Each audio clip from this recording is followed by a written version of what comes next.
आज प्रेस वार्ता थी, कोई भी बात हम आपसे नहीं छुपाते।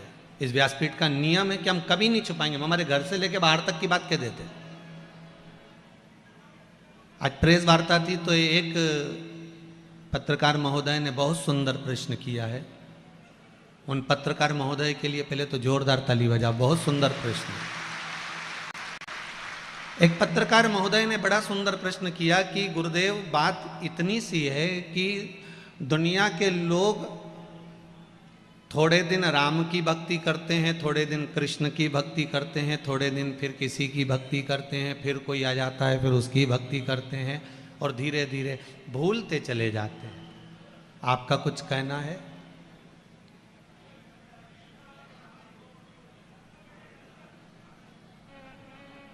हमने उनसे एक ही बात कही, चाहे राम की कर लो, चाहे कृष्ण की कर लो, चाहे भवानी की कर लो, चाहे शिव की कर लो, आपकी दृष्टि में देवताओं में भेद हो सकता है, पर शिव महापुराण की दृष्टि में कभी भेद नहीं हो सकता।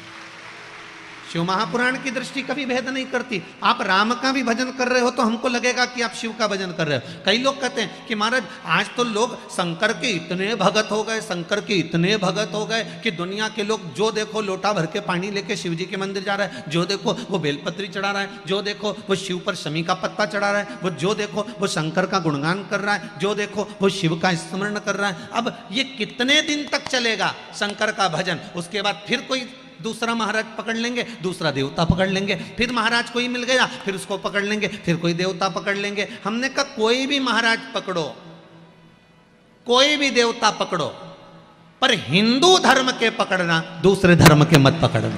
पकड़ना तो हिंदू धर्म का पकड़ना।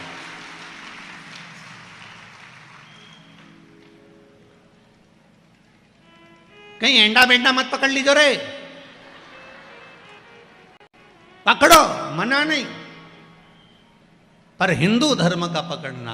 कोई राम का गुणगान करने वाला हो, कोई कृष्ण का गुणगान करने वाला हो, कोई शिव का गुणगान करने वाला हो, कोई माँ जगत जननी जगदम्बा का गुणगान करने वाला हो। और निवेदन है मेरी माताओं से, निवेदन मेरे भाइयों से, आप सबका गुणगान करना, पर जब दुख की घड़ी आए, जब आपको लगे कि आज मैं बहुत तकलीफ में हूँ, मैं बहुत कष्ट में हूँ, उस दिन फिर किसी को भले याद करो चाहे मत करो, पर मेरे महाकाल बाबा को याद कर लेना, उस शिव को याद कर लेना। सामने खड़ा मिलेगा वो, असली रूप में तो कभी आता ही नहीं है। अभी यहां पर शंकर भगवान आके खड़े हो जाएं तो तुम यही सोचोगे जैसे नीचे बाबा और नहीं नाचे, पुंगी लेके दो दो।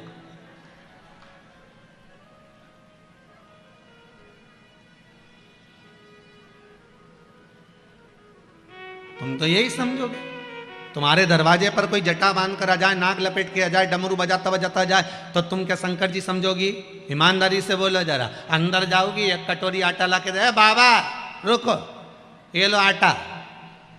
शंकर जी सोचे बताओ हम तो ओरिजिनल है और ये हमको डुप्लीकेट समझ रही है।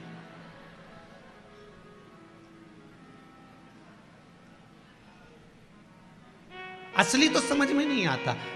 असली को पहचानना बड़ा कठिन काम है। दुनिया का सबसे कठिन काम है असली को पहचानना, बहुत कठिन। एक पढ़ा लिखा लड़का, उसको नौकरी नहीं मिल रही थी, तो नौकरी नहीं मिली तो उसने गांव में सर्कस आया, सर्कस वाले से कहा भैया हमको नौकरी दे दो। उसने कहा नौकरी तो है पर बंदर के कपड़े पहनना पड़ेंगे और बंदर के कपड़े पहनकर शेर के मुंह में हाथ देना पड़ेगा। कितना मिलेगा? 4000 रुपये मिलेंगे। अब भूखा मरता क्या नहीं करता। उसने कहा बंदर के कपड़े पहनकर हम शेर के मुंह में हाथ दे देंगे। उसने कहा ठीक है। अब उसको बंदर के कपड़े पहनाकर शेर के पिंजरे में छोड़ा।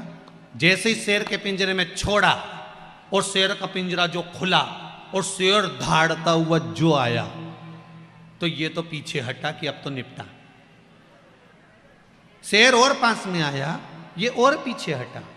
शेर और पास में आया, ये और पीछे हटा। इसको लगा ये शेर मुझे खा जाएगा।